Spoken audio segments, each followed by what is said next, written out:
ସାଙ୍ଗମାନେ ଗୋଟିଏ ପୁରୁଷ ଜୀବନରେ ଅଧା କଷ୍ଟ ଦିଏ ପଇସା ଆଉ ଅଧା କଷ୍ଟ ଦେଇଥାଏ ନାରୀ।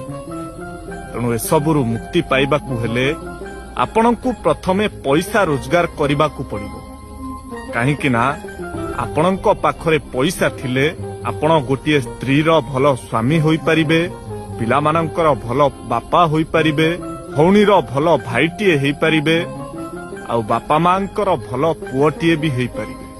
ଯଦି ଆପଣଙ୍କ ପାଖରେ ପଇସା ନାହିଁ ନା, ତାହେଲେ ଆପଣଙ୍କ ଜୀବନ ନର୍କଠୁ ବି ହୀନ ହୋଇଯାଏ। ତେଣୁ ପୁରୁଷଟିଏ ହୋଇ ଜନ୍ମ ହୋଇଛନ୍ତି ମାନେ ଆପଣଙ୍କୁ ପଇସା ରୋଜଗାର କରିବାରେ ବେଶୀ ଗୁରୁତ୍ୱ ଦେବାକୁ ପଡ଼ିବ। କାହିଁକି ନା ପୁରୁଷକୁ ଏ ସମାଜ ତା ପାଖରେ ପଇସା ଥିଲେ ତାକୁ ସମ୍ମାନ ଦେଇଥାଏ। ଆଉ ଆପଣଙ୍କ ପାଖରେ ଯଦି ପଇସାଟିଏ ନାହିଁ, ତାହେଲେ ଆପଣଙ୍କ ଜୀବନ ସବୁ